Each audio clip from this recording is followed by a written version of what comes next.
welcome to the Mariah Jean Fit YouTube channel. I'm Coach Mariah.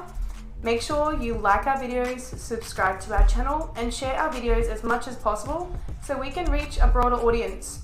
We appreciate your support and enjoy the video.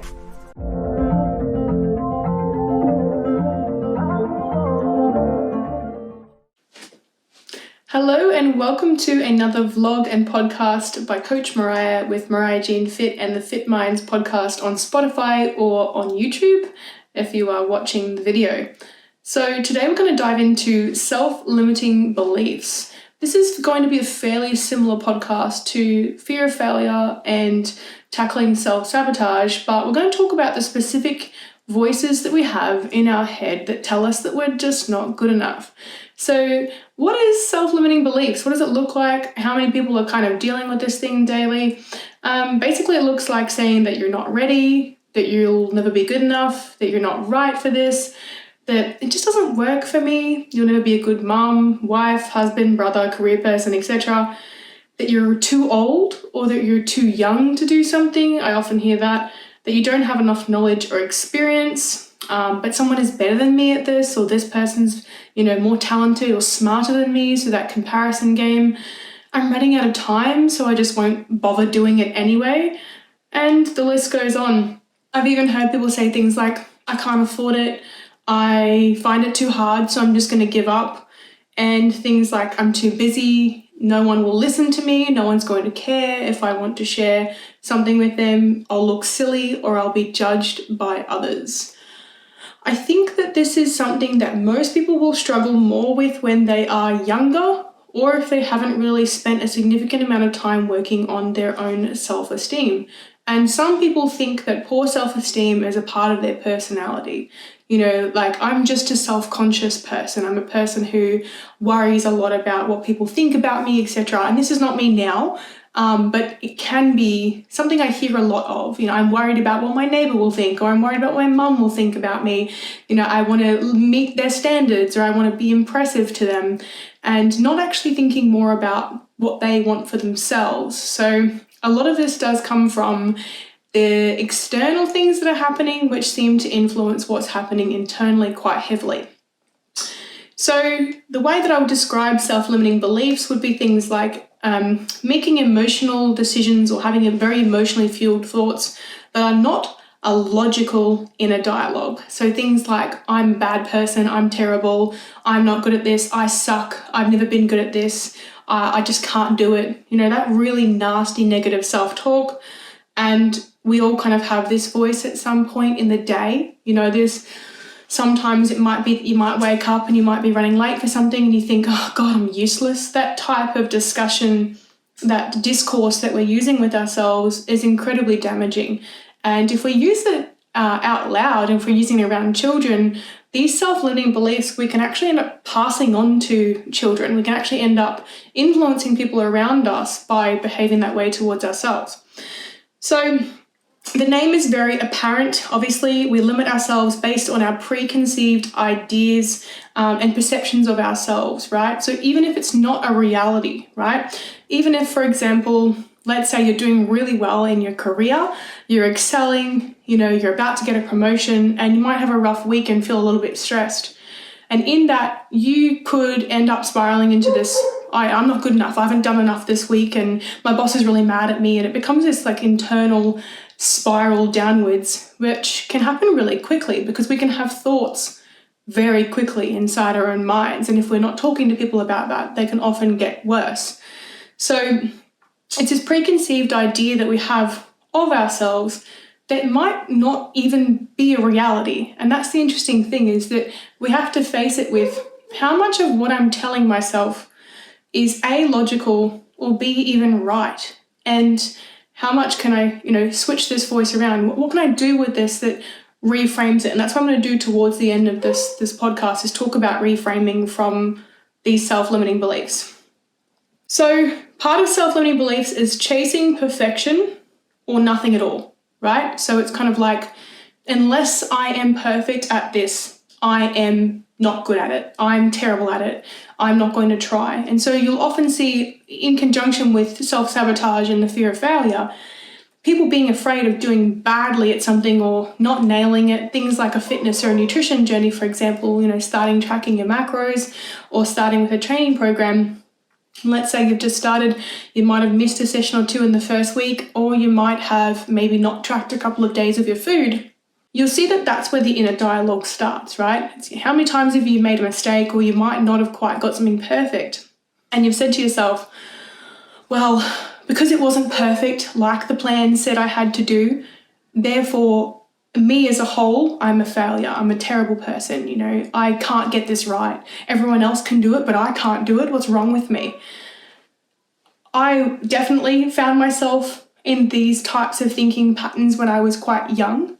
And I did get out of it. I came out of it quite easily in my mid-20s, roughly. I think a lot of that was accepting that other people's opinions of me didn't actually hold very much validity or weight, specifically ones that were hypercritical of me over and over and over again, right? So that helped a lot, was realizing that their problem with me was not my problem if I wasn't directly affecting them, and that often the criticism I was receiving quite willingly, and I actually needed to put that away. So, and then obviously the other aspect of that is establishing a better relationship with yourself actually starts with your inner dialogue. And I've said this in a previous podcast. Saying nice things to yourself is essential for you to succeed. You cannot succeed. I don't think I've ever seen somebody, people like Richard Branson, people like these big name multimillionaires, and it's not even about the money, but if you look at their success, their level of success and their history of success, some of these people, maybe people like Elon Musk, incredibly intelligent man, right?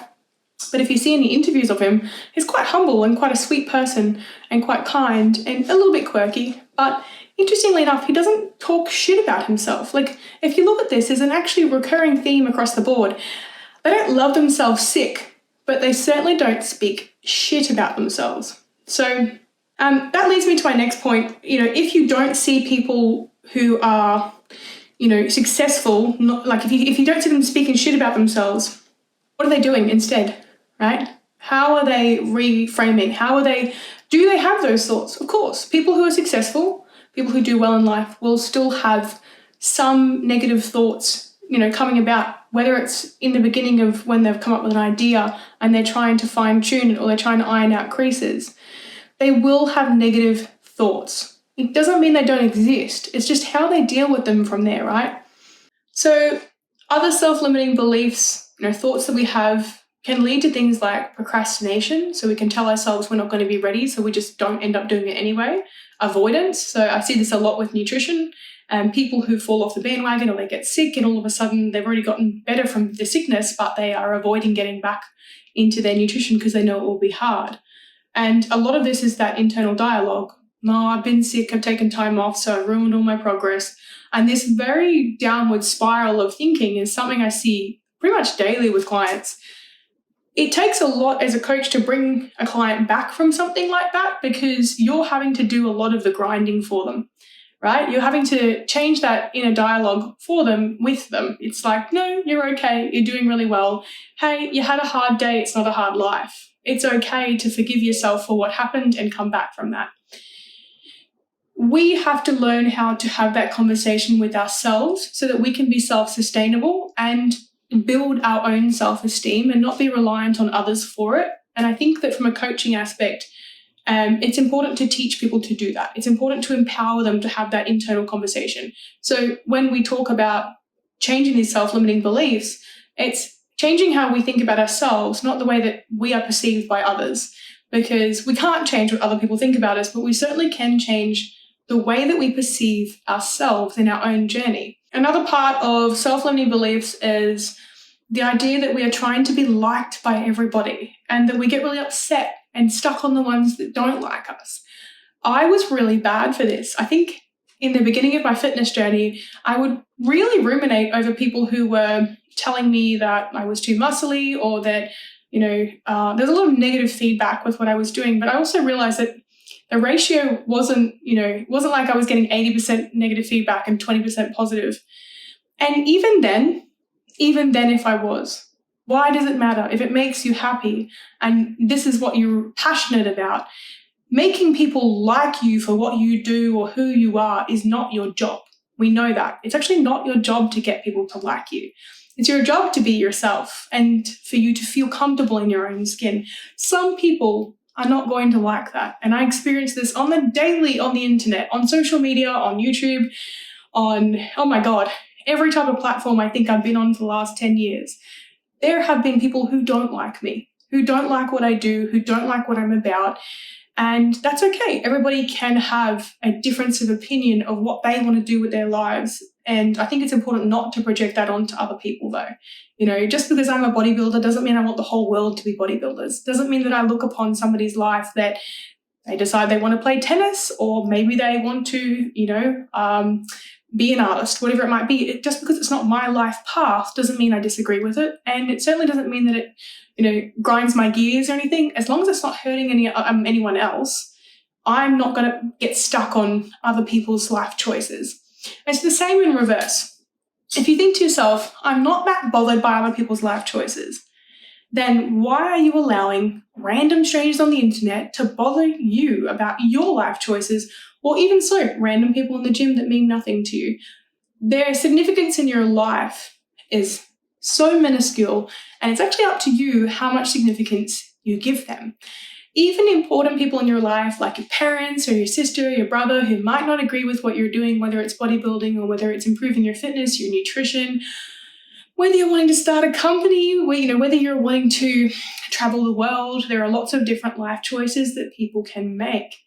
And if your immediate family and friends don't agree with them, or they are, fighting you with them, and they're kind of, butting heads constantly with them, choose not to have the discussion with them. It's one of the most empowering things you can do, especially for your self-dialogue, is to be very selective with what you allow in.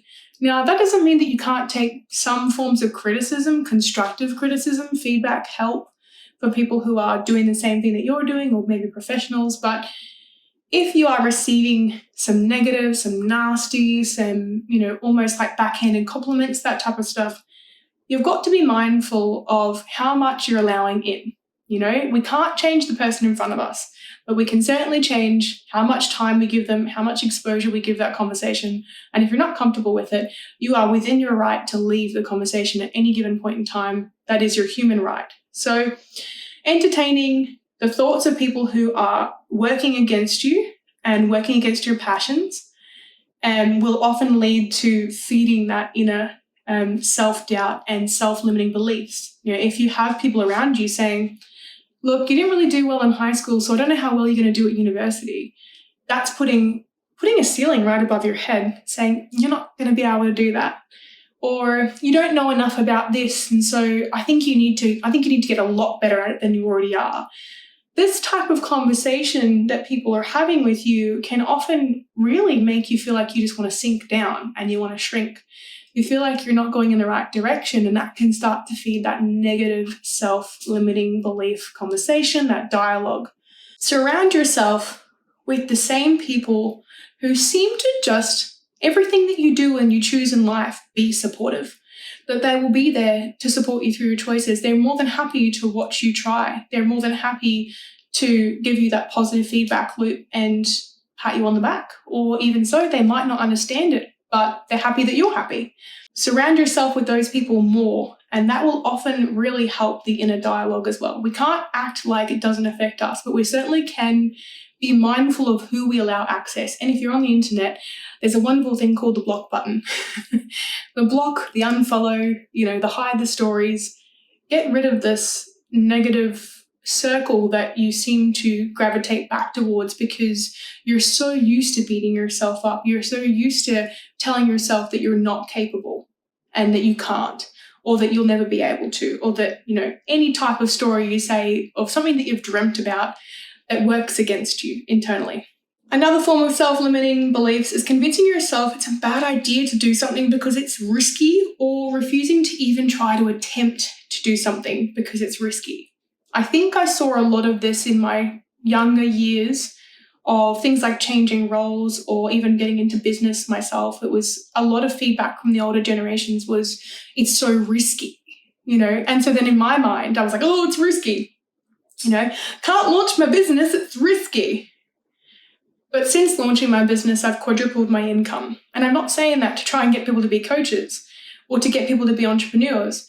I didn't realize that until I took the leap, even with the risk. I realized that the risk was worth the reward because I was willing to invest in something that I really love doing. And the interesting thing is that if you're passionate about something, the truth behind that of what people say is, if you're passionate enough, you'll make money. If you're passionate enough, you'll eventually make it in life somehow, right? And even not about the money, you'll be able to pay the bills with a passion, something that you really love doing. If you stick to it enough, you'll get better at it and you'll get so good that it becomes second nature. So the only way to get yourself there is to push away these ideas that the risk is not worth the reward. So there's probably something in your mind right now. It could be anything. It could be, I once had a client who wanted to, if she's listening to this, she wanted to start a cake making business, and she was working in a position that was similar to, but obviously not for herself, and she was tired of these long shifts. And she actually started, we did a few sessions together, PT sessions, and I said, are you happy? And she said, not really. And I said to her, what's stopping you? And she said, I'm just worried about, the risk of starting this cake making business. And I said, what's the worst thing can happen if you start it on the side? You have a couple of failed cakes, right? What's the best thing that can happen? You can start to grow something that you never realized would turn into something so big. And we never do. We never expect things to get to where they do if we don't quit on them. It's the interesting thing is that if you don't quit on something, years from today, if you're still doing it, and you can probably resonate with this, you'll go, oh my God, that thing that I actually tried to do and I continuously tried to do and I didn't get in my own way of, here I am doing that because I didn't limit myself, because I didn't stop myself from trying, because of maybe a couple of risks that didn't actually happen or they weren't as bad as what I thought they would be. So it's like going to jump over a hurdle and backing out of it because you picture yourself falling before you even attempted the jump. Again, this is pretty common with athletes. This is really common with, if you're looking at starting a new health and fitness journey, if you're feeling a little bit lost in the beginning. I see so many false starts. So many. Each one of you is perfectly capable of the next, of starting and continuing a health and fitness journey.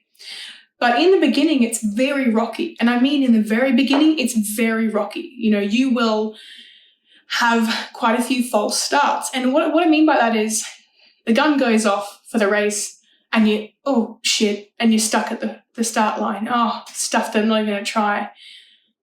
But you don't realize that the gun's going to go off again in like 10 seconds for another race and you can start again. False starts and people getting into their own heads about performance and whether or not they're going to tick all the boxes from the beginning. It's probably the number one contributor I see to dropout rates. Not with myself with coaching, I actually catch it pretty early, but with other clients, with other coaches, where they're not able to spot this, where they're not able to say, hey, it's all right. You missed a couple of sessions, you got sick, you might have had to change your plans because of the kids. I feel defeated. I feel like, I'm just not good at this. I'm terrible at it and I can't juggle this. And that's where a good coach comes in to help that self-limiting dialogue. No, you can do this. You absolutely can. It's normal to make these mistakes in the beginning. In fact, you're going to make lots of them along the way and you've got to get used to it. And you've got to be okay with it because you're not going to get through this health and fitness journey unscathed. It is not like the movies. It's not like videos and where people are, I did 12 weeks on this challenge and I dropped this many kilos and nothing bad happened. Like, that's not true. That's not reality. That's not real life. So self-limiting beliefs can often look like feeding that, in that you did a false start or you fell over before you jumped over the hurdle and therefore you just put yourself in a heap on the ground and don't try. So one of the best things you can do for yourself is get up. Just get up. Stop overthinking it. Get back up again. Get up as many times as you need to until it becomes something that you stick to. Because if you change the inner dialogue of, maybe I can do this. I know I can. I know I've got this in me. It's really hard, but I'm going to do it anyway. That's what I'm going to get to towards the end, is this reframing, which makes a massive difference in what you actually end up doing. So it's placing a glass ceiling above your head right? Imagine a glass ceiling above your head, like while I'm talking to you here. You can see past it, okay? But you can't hit past it. I can see past it, but I can't hit past it. The glass ceiling concept is that we limit ourselves with this glass ceiling. And I heard about this a few years ago. It was so interesting. When I was looking at changing over from a career that was really burning me out into doing my own thing. And this person who was trying to pull me over actually didn't end up doing what they were doing, but it was really interesting to see this glass ceiling concept. And majority of the population, I'm talking everybody, most people will have a glass ceiling with something in their life, right? That's my limit. That's as good as I get. That's as good as I can go. That's the job. I'm going to be there for 20 or 30 years. Like, this is a good job. I'm only worthy of this, right? I'm only good enough. I'm only smart enough for this. I'm only strong enough for this. My physique is only good enough for this show, or, I'm only good enough for this relationship. And so we put this ceiling on ourselves, which is this massive limitation. And what the interesting thing is that we put the damn ceiling there, right? But you can see past it. And it's such a frustrating thing, because then you see all these people past that glass ceiling. How'd they get up there? How'd they get up those flights of stairs? They removed the glass ceiling and they kept climbing. They didn't put a glass ceiling above their heads. And this is the interesting thing, is that when you talk about dreamers becoming doers, the difference between dreaming and doing is believing that you can, right? And that's self-belief. That sounds super cliche, but that is. It's I believe I can, and therefore I will, and I am. Yes? So no glass ceiling means that you have no limits. And this is a wonderful and it's such a freeing thing to do. Like, I think when I made this choice to remove the glass ceiling, it was probably a couple of years ago. My life has been limitless, and I see it as being limitless, and I see the potential for years to come, and I am not afraid. I am not even anywhere near afraid of the next 10, 20, 30 years, because I know what I'm capable of. And there will be mistakes along the way. There's going to be hiccups. There's going to be trouble. Of course there is. If you listen to any of my vlogs and podcasts, you will understand I am no stranger to struggle. I have multiple different health issues. I have lots of different mental health issues, which I now have got control of. I've got a past. I came from a really, really poor, broke upbringing. Like, I came from the bottom. Because I believed I could, even as a little girl, I had little glimmers of hope in there, that there was something beyond what I was experiencing, and that I was capable of getting myself there, even as a tiny little girl. I remember presenting a speech as a 6-year-old. I was invited to present a speech at my awards night at Rosedale State School. Now, if anyone knows where that godforsaken little town is, I feel sorry for you that you know where it is, but I grew up in Rosedale State School, going to Rosedale State School, and I was bullied really heavily as a child, but I was quite small, and I had this disease that rotted my teeth away. I think I've spoken about this in previous vlogs and podcasts, but it was debilitating. I couldn't smile. I felt like the only safe place was the library. Academia was my safe place. Now, I was invited to present a speech at the awards night, and God, I was excited. This tiny little human, I couldn't stand on the podium because it covered me up. So they stood me beside it and gave me this extended microphone. And I can't remember what the quote was about, but it was basically the idea that the single bite of a tiny mosquito, can bother a human being at night, all long. And it was basically that no matter how small you are, you can still make the biggest difference. No matter how small you are, you can still make the biggest difference. And I think that stuck with me from a very early age, was that no matter how small I was, no matter whether I was a woman, whether I came from Rosedale, whether I was poor, whether I was, you name it, no matter what I came from, sickness, illness, mental health issues, struggle, abuse, you name it, that I could make a difference. And that was literally sprinkled into my life, and that made a big difference, I think, as the years went on, as having that tiny little glimmer of hope, and hope in myself. That's where self-belief starts, is having hope in yourself. So I want to work on the next part of this podcast of, okay, so now we know what self-limiting beliefs look like. Now we know, okay, successful people probably don't limit themselves that much. It's not that they're better. It's not that they're gifted. It's not that they are lucky. They actually believe in themselves. They have strong self-belief. So it starts within. So how does that look? How do we action that? Okay, it's like, yes, Mariah, I understand now, but how do I make this happen? How do I believe in myself? How do I tell myself I'm a good person? So you have to start with practicing imagining your dreams unfolding, right? So all these wonderful things buzzing around in your mind right now that you might have told people and felt a bit disheartened, maybe told some others and felt excited about. You need to imagine them unfolding. I don't care what it is or how wild it is or how crazy you think your dreams are. Imagine them unfolding. So I have some dreams. I've got plenty of them, right? And what is really freaking interesting is that currently the things that I'm doing now, I reflected upon this yesterday. This is really important. Reflection is really important. But the things I'm doing now, my podcast, my online coaching, my ebooks, having employed staff, being booked at max capacity for coaching, like the list goes on, competing, going pro. All of these things I wrote down as goals. And what's really interesting is I think back then when I said to myself, I'd like to launch a podcast one day eventually, I just thought, I don't know how to do that. It's really scary and I don't think I'll ever get there. And that was all that self-limiting belief that I had. I think it took having the aha moment that if other people have done this, of course I can do it, right? It's actually possible. No matter how difficult something feels or seems at the time, it's actually possible.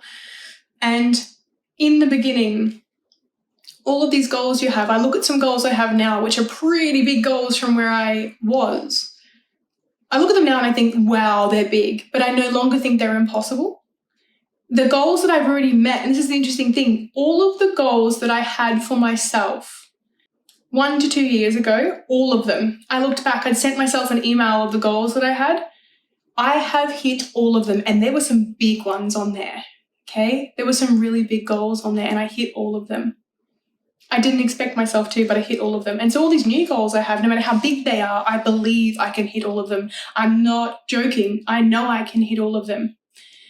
And that's where it starts. So we have to actually visualize our dream unfolding in front of us, all of our dreams unfolding in front of us, and it being a reality that we believe in. So you need to visualize and verbalize success. This is probably one of my favorites because my love language is words of affirmation. So visualizing and verbalizing for me is very important. In that if you want to achieve something, talk about it. It doesn't mean you have to tell every bloody second person that you see, but the important, your five in your circle that you know are going to support you, be selective and tell them, hey, I want to do this thing. Now, you may not always receive super positive feedback, but you know that maybe don't talk about that to that person for a while. Or if it's just a little bit of constructive criticism here and there, all right, cool. But if it's constant, let it be. Don't include them in the conversation. Again, all right, some things, honestly, Mum, if you're watching, I'm so sorry, but some things I don't tell my mum or my dad. I love them to pieces, but they're from a different generation. And my father is very opposed to my bodybuilding lifestyle, but he doesn't realize how much happiness it brings me because he's never lived that life himself. And it's very difficult for people to support things they don't understand. So, however, open-mindedness is something that if you practice it, you will find that you will be more likely to succeed and achieve success in many facets in your life, because if you are open to the idea of what other people do and things that you do, and open to the idea of adopting new things to try and the like, open-mindedness can result in significant increases in levels of success, because you're not missing opportunities, right? You're not missing opportunities to grow. You're not missing these things that could literally be life-changing for you, or they could just not work. The worst case scenario is when you try something new or you take on an idea is that it just isn't quite right, and then you try again, or maybe you think to yourself, maybe I'll try a different direction. But really, most of the time, having an open mind can change your self-limiting beliefs. Open your mind, don't close it off, and don't keep telling yourself the same narrative that gets the same result, right? So Visualizing and verbalizing success means putting it up on a poster, putting it as your background picture, writing it down, talking about it to yourself, journaling, like you name it, have it somewhere that you see it. Okay, so that you can't avoid it. So that it's that thing sitting there in the back of your mind going, oh yeah, that's right, I wrote that on my mirror for a reason. I want this. It's a constant reminder that you are capable of it because you dreamt it. So share your dreams with people who will support you, as I mentioned. So obviously, gotta keep going back around to that. Stop getting stuck on the people who don't support you. Why are they important? You don't have to impress them. My dad will never watch this vlog, I guarantee you, right? And it's okay. I'm not bothered by that. But if he doesn't support me in my journey, it's okay. He can support me in other facets of my life, but I don't need to tell him everything I'm doing. And I don't need his validation because he loves me for many other reasons. He doesn't need to see that I'm doing YouTube vlogs or, podcasts or anything like that. It's not his world. So I don't need the validation. I don't need him to like what I do. It's okay. He respects me. That's all that I really like in a relationship, is that at least we have mutual respect. So don't try and impress everybody. Share it with people that you know are going to support you. And as soon as you start to get that ick feeling from them, like they're not supporting you and they're being a bit critical, pull back. It's okay to pull back from that. Find some better people. So, write your goals down somewhere that you'll see them to head towards, as I mentioned. So whether it's a whiteboard, whether it's writing in a diary, journaling, you name it, anything, anywhere you'll see it. I put it in my notes in my phone. I don't know why, I just like my notes. I'm like a paperless person, so I like having it there to see. And also Google spreadsheets more recently. I know, super tech savvy, but that's where I like to write things down, is having spreadsheets, notes, things that I visit daily. Make a small plan to head towards each of the small goals daily. So once you've written all these down, there's no point in making all these goals and then just not doing anything about them. I want you to try and take chunks off that, right? So instead of limiting yourself to, it's too hard, it's a big project, just bite small chunks off. And each time you bite a chunk off, I can do this, I can do this, I can do this, I can do this, I can do, oh God, it's frustrating, I can do this. And you'll get through. I'm going through biochemistry study at the moment, and oh my God, it makes me want to vomit. It's just disgustingly deep. And I'm going to be honest, there's been a few times I've closed the book and gone, I'm not dealing with this tonight, I can't. And then I've gone, another half hour of study. Come on, you got it. All right, this half hour you wouldn't have done. So back into it again. Because I had that self-limiting belief of, I can't do this. Yes, you can. Yeah? It's re-attempting, right? Even when your brain's, and if it's too much, it's frustrating, take time away from it, but still come back. Don't give up on it. One of the biggest tips to preventing self-limiting beliefs is do not give up. Be stubborn in the pursuit of what you want, for God's sake, right? Don't give up on yourself. If you want to live this life and get to the end of your life and think to yourself, I didn't try. I didn't try. I had so much time and I didn't try. The next point, acknowledge the thoughts that you're struggling with. Write them down, right? Acknowledge them. It's really important to acknowledge your self-limiting beliefs. They exist. They're real. Write them down. What are you saying about yourself that's so shit? Write it all down on one side, and I want you to name that cons. It's like a pros and cons list of yourself. Like, this is all the shit things I think, okay? And then I want you to write a pros list. Yes, that's right. And you know what's interesting? You've got to match every single one of those cons you just write with a pro. I know, that's the project. Write as many pros to your cons, match it, and then surpass it. Would you give that pros and cons list to somebody who cared about you? Would you give it to your daughter? Would you give it to your mum? Would you give it to your boss? Would you show people the nasty things that you say about yourself? Would you show people who are very much watching your every move as somebody who they actually are inspired by, right? No, you wouldn't.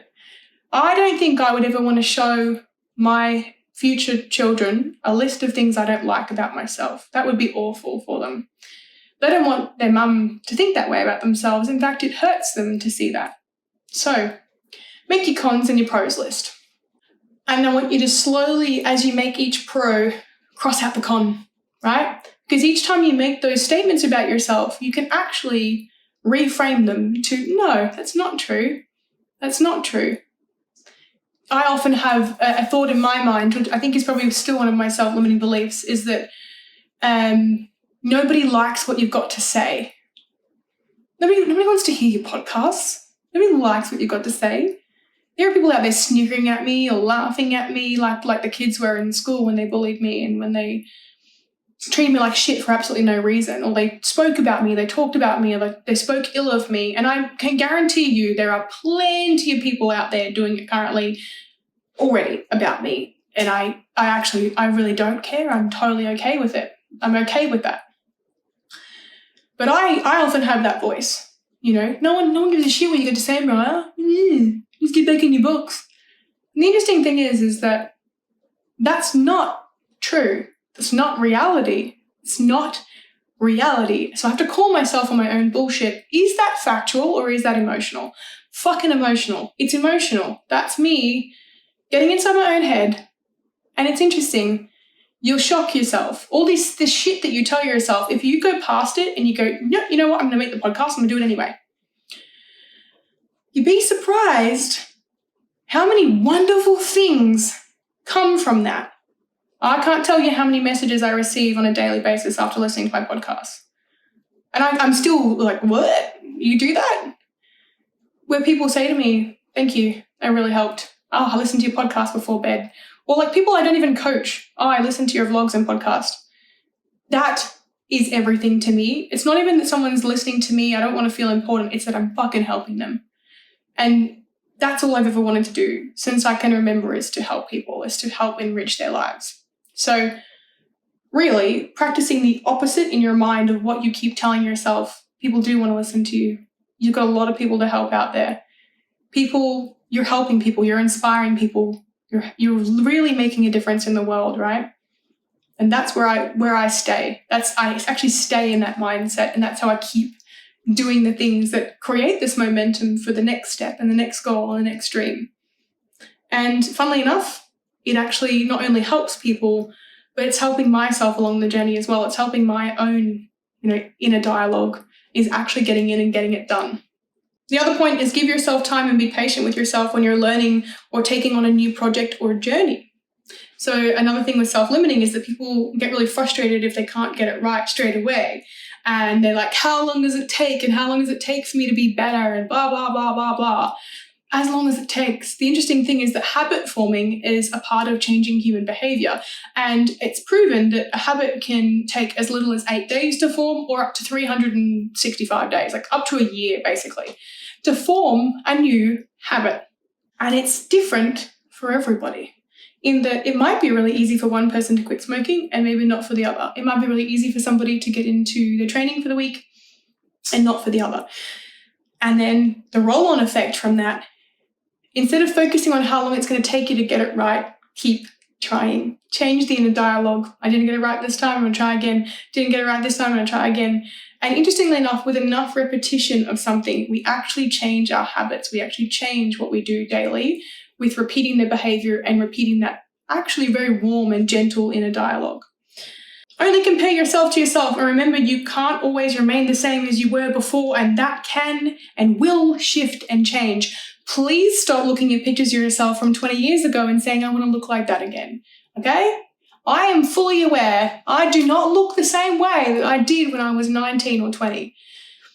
I'm fully aware, I actually think I look better, but anyway, I'm 30 this year, but it doesn't matter. It actually doesn't matter, because when I'm 40 and when I'm 50, I'm going to be a different fucking human being. I'm going to have a different life, different lifestyle. And I'm going to be the best version. I'm going to try to be the best version I can given those circumstances. If you continually try and morph and change into who you used to be, you're going to be at war with yourself constantly. You do not have to be a version of yourself that used to exist. In fact, you shouldn't try to be a version of yourself that used to exist, because the wonderful thing about growth and change is that good things come from that. Good things can come from growth and change all of the time. It doesn't mean you have to constantly change to avoid things, but nothing terrible can come from morphing and evolving and learning. It's a very wonderful and positive thing. You do not have to stay stuck in your comfort zone to feel safe, because it's an illusion of safety. It's not actually safety. It's just an illusion that everything is fine where it was or where it is. But things changing is not terrible. So That's one thing that I talk about with self-limiting beliefs, is you can't hold yourself back in your mind based on who you think that you need to be now or who you were. Be open to challenges instead of running from them. Sometimes you experience the opposite of what you tell yourself will happen, right? So a great example is like, I just don't know whether I'm going to be able to follow my macros and learn how to track. It's really hard, and no, it's too hard. Can't tell you how many times I've seen that. Can't tell you how many times I've convinced them it's not that hard. You will get better at it. Trust me, you will get so much better at tracking to the point where it'll become second nature. Everybody can do this. Everyone can do it. Everyone can do this. It's difficult in the beginning. It was a really foreign idea to me in the beginning. I kind of don't think I really got it right in the beginning for sure, but it took me time and eventually I got it right. And honestly, you don't have to be completely switched on and some sort of, tech genius or anything to figure out how to track macros. There is obviously a lot of help and assistance out there. And that's the interesting thing. When you're starting a new journey and you're open to new challenges and you're open to trying this new thing on, right? There is lots of help out there. Don't be afraid to ask for help, and certainly don't tell yourself that asking for help is weak. That is one of the biggest mistakes I've ever seen in business, in coaching, you name it. Is people trying to do things solo and then being shitty at themselves that they couldn't figure it out by themselves. You are not a never-ending source of knowledge. Neither am I. I need to ask for help lots to be able to get to the next stage with my learning and with growing. Practice the idea that life and your accomplishments are limitless. But they don't need to be done in a day. They don't need to be done in a week. They don't need to be done in a month or even a year. Remove these expectations and timeframes that other people seem to achieve things in, or that you're seeing other people achieve them in, and then putting them on yourself. But so-and-so did this in 20 weeks. Oh, but what? And are you so-and-so? Does she have kids? Don't even start the comparison game. Don't even start. Stop it. Right? What did you achieve in 10 weeks? Cool. Awesome. Not exactly what you wanted to? Great. Let's go again, or let's try it again. What's going to happen in the next 2 weeks?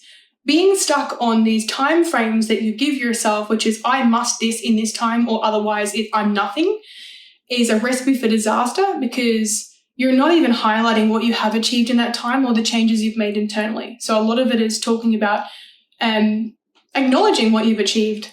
Right? It doesn't have to look like anything in comparison to what bloody, Karen did. Who gives a shit what Karen did? What is Karen? Is Karen you? You're not Karen. No one wants to be Karen. So we look at examples of other people's lives as a reflection. I don't know why. A reflection of, oh, well, I should be able to do that. Exactly the same way that, no, that's not true. How the flip does that? You don't have the same eye color. How does that even work? It doesn't, right? Everybody drives different cars. Everyone is different heights. Everybody has different skin colors. You name it. There are so many things that can change, number one, our experience of life, right? And I mean that as in everything that's happening to us and that we're doing with ourselves, and our set of circumstances. And therefore, the time frame that somebody else has is not your time frame. And you could even do it. The interesting thing is when we put time frames on ourselves and we say, oh, look, I've got to do this in 20 weeks. You could do it sooner. You could do it. It could take you longer. But why does that matter? It doesn't. It doesn't matter. Putting that insurmountable pressure on yourself, being realistic, and going easy on yourself, being patient with yourself in these learning processes. You cannot be perfect overnight, and you cannot do what Karen did, because that doesn't make sense. Reframe your negative thoughts to positive affirmations. So this is what I've been talking about this whole time. Turn around the shitty things you say about yourself and make them positive. Now, I know that you're probably saying, well, that's really easy for you, Mariah, because your life is dandy. No. I mean, if you look from the outside, if you really want to get really deep, you look from an outside perspective, people are like, you've got a great body, Mariah, you're really, your face is all right, I don't know, whatever. Whatever compliments we want to throw. Maybe I don't. Maybe people think I'm, whatever I look, I don't care. But people can look at my life and go, it's easy for you to speak nicely to yourself because you've got all these awesome things going on. But you're making a judgment on my life based on your own assumptions about me, about what you think is ideal, right? So you're going, well, you've got a nice this and you've got a good this and you've got a good this. And so it's easy to speak nicely about yourself. I wouldn't have all of those things if I didn't speak nicely about myself. I could very easily be 120 kilos overweight. I could be. I'm not gifted. It's very easy to be that person to myself. I could very easily be alone in life. I could very easily be jobless. I could very easily be a drug addict, right? Now picture Mariah, drug addict, 120 kilos. Honestly, no offense to anyone who's 120 kilos. But I'm saying like the polar opposite, right? I could have made those life choices and I could have spoken that way to myself. I did not get here by mistake. And it wasn't because you're just a hard worker, Mariah, and like you're just different to me. No, it's because listen to that stupid self-talk. Listen to the way that you are speaking to yourself. It is disgusting. And so if you talk that way to yourself, you will lead yourself down the path of exactly where you say you're going. It is awesome. It is so amazing when you're like, I want to have a good partner in my life. I want to have a successful business. I'm going to get to the gym. I'm going to speak nicely to myself. I'm going to get my nutrition in check. I'm going to take care of myself. I'm going to look after my skin. I'm going to treat myself. I'm going to look at myself in the mirror and go, you're beautiful every day. And when you make those conscious decisions, guess what ends up happening? You become the person who, well, it's just easy to speak nicely to yourself because you are, because you did those things. You said those things to lead you there, right? You were that successful person who paved the way with the self-talk first. You never get to a good place by speaking to yourself like shit. So it's not a coincidence. If you shit talk yourself and you end up in the bin, that's where you're putting yourself. I get very passionate about this. So it's not easy for me. It's actually quite hard. I have the shit thoughts. 100% I do. I just don't listen to them. And I reset and I start again. So don't give up on your dreams. Small goals lead to big goals, and embrace the mistakes as part of the growth. As I've mentioned in so many previous podcasts, I think I could probably put that on repeat. Mistakes are a part of the journey. Success is not linear. Never is it going to be one big straight line. The only person who stands in the way of what you want is you. It's not your mom. It's not your dad. It's not your kids. It's not me. It's you. It's always been you. You are standing in your own way. That is one of the most important and prolific things I'll say in this podcast. You are the person standing in the way of yourself. You're the person convincing yourself that you can't, and therefore it becomes the reality. Convince yourself you can, and you will. So keep moving forward. You don't get to the finish line by walking backwards or looking backwards constantly, right? Like what type of looking back at what's already done is going to help you move forward? None of it. Spend as little time as possible on things that you can't change and are already done. The reality is that time doesn't stop. So it's always moving and fluent, and what you can do in the time you have now and in the future is the most important thing. What you've already done is not actually relevant unless you're using it as a reflection or a learning curve for the future. So let it become a part of the story, but it's not the ending. That's a really important part, is that the mistakes, the hiccups, the struggle is a part of the story, but it's not the ending. If you see that as I give up here at this point, you'll never know what could happen if you kept going. So those self-limiting beliefs can arise in those times, and reframing them and turning them around and getting yourself back into that headspace that you were at when you started and when you were so excited is part of continuing the journey. So keep moving forward. Be okay with being a work in progress with many things in life, and release the need to please absolutely everybody you meet. As I mentioned previously, I don't care anymore. I get some interesting comments on some things now. I either delete them or I block them, or I just laugh and I don't say anything at all, or I ignore it. It's just, it's not worth it. It's not worth the energy. And there are going to be plenty of people who want to bring you down, who actually will chase after you, they will maliciously try and hunt you down to bring you down. And what's interesting is that you can see it when it's happening. Why do you hate me so much? Why do you dislike me so much? It's their problem. It's not yours. It's never been your problem. If they have a complete distaste for you, you have to understand, if they don't like you, why are they so interested in you? This is a massive thing I see, is that people who don't like me seem to pay lots of attention to what I'm doing. And honestly, I really hope that some of my very interesting people that may not like me have got this far through the vlog, because I'm still here. I'm still here. I'm still very happy. And I really hope that those people who, for myself and for you, that they find peace, that they chill the fuck out and realize that hunting you down isn't going to get them further in life. That's a really, really key piece of information. Hunting you down, you hunting other people down, you trying to hate on other people or trash talk them, it's not going to get you further in life. So the self-limiting beliefs, as well as talking shit about other people, they tend to go hand in hand. People who don't like themselves tend to not like a lot of other people too. So, as I said, free yourself from the idea you have to be ready for anything at a certain time, and also that you're allowed to surpass what you originally set out to achieve, right? So it's like that goal that you had, if you already beat it, you can go past it and, nothing bad's going to happen. You don't have to just stay there. You can keep going. It's actually really cool. With some things, not so much. If you're getting really lean and losing body fat, I think there is a point where you can take things where you're actually hurting yourself and it's a detriment to your health. But there are going to be things in life like your career. If you think, I've got a pretty good job, like I think I'm good here, like I've got this promotion, I'm pretty happy here. Yeah, but what happens if you're doing better and if your boss comes up to you and says, hey, like I've got this opportunity for you, it's going to be more money, it's more responsibility, but like I'm really excited for you. Don't limit yourself. Let it progress. How cool. You went above and beyond what you originally expected for yourself. Nothing is impossible. Work on that principle. Always. Just like other wild dreamers have.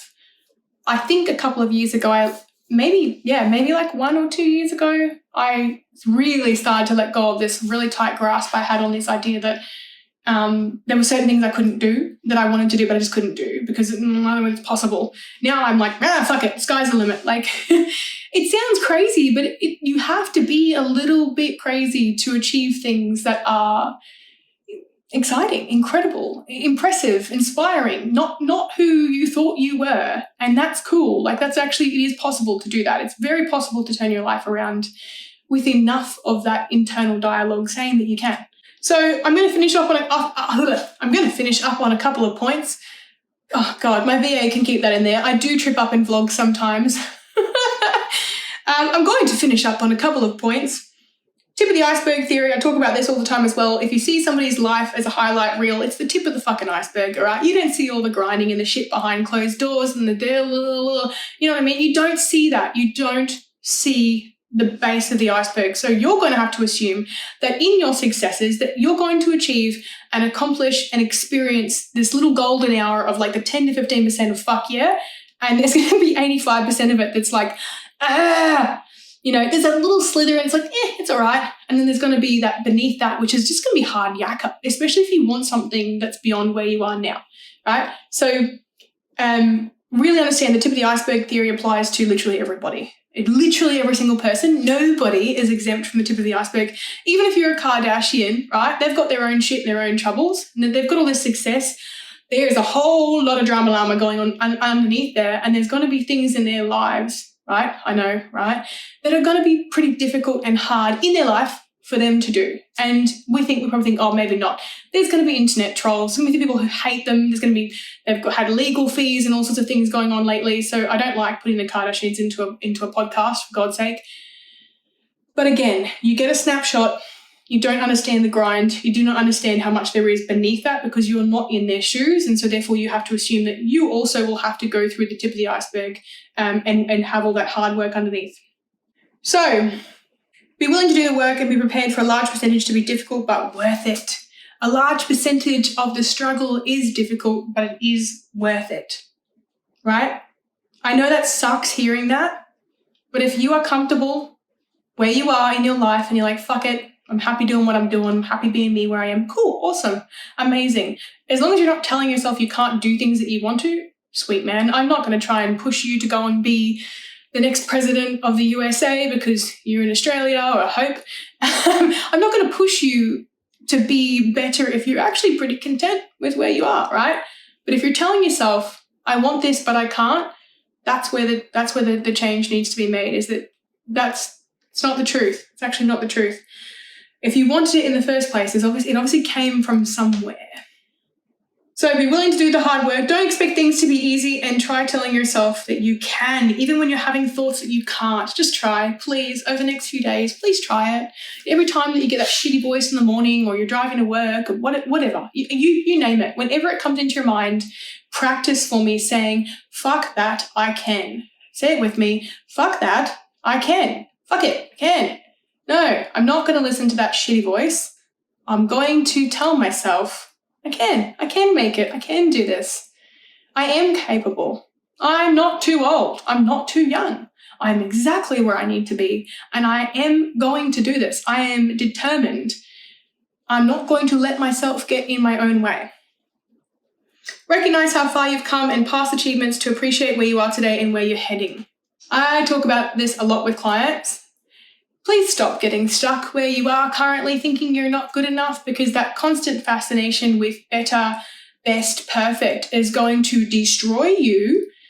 And if you can't acknowledge and appreciate where you started, which may have been years ago, really go back to like your rock bottom. I always do that.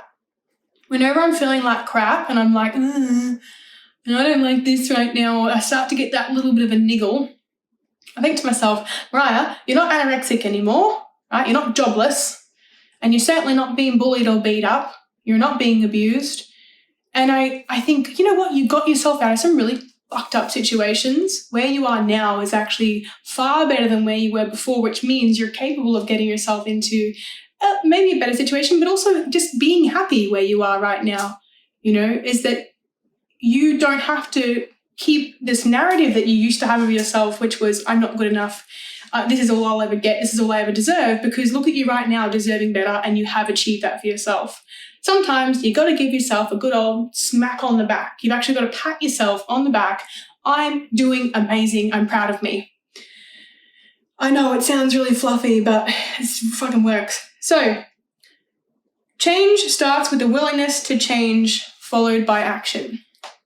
Very simple concept. And my last point is that if you are wanting to change, if you are wanting to improve, if you're not happy with where you are, it starts with you, and it starts with the willingness. You've got to want and be willing, okay? You can't just go, I want the thing, but fuck it, I don't want to. You actually want the thing and you want to do the thing that's required, okay? So the willingness to change, and then it's action. Get into it, dive into it. I don't know what it is. I've got no idea what it is that you want to do. And you know what? It doesn't have to be fitness, nutrition. It doesn't have to be business related. It really could be anything. It could be, you want to do an art installation, or you want to buy a dog. Please, if you're not allowed dogs in your apartment, maybe don't do that. But the sky is the limit. Remove the glass ceiling. I'm going to finish up this podcast right before the hour mark. I'm really excited to hear the feedback from this, because it does tie in with the other podcasts. Lots of swearing, but I hold no apologies, and I hope that you're still listening. So please make sure you like, subscribe, share our podcast, especially on YouTube, Spotify, you name it. Share it as much as you can with other people, because not only can you help other people, but also it helps us reach a broader audience. Thanks a lot. Talk to you soon.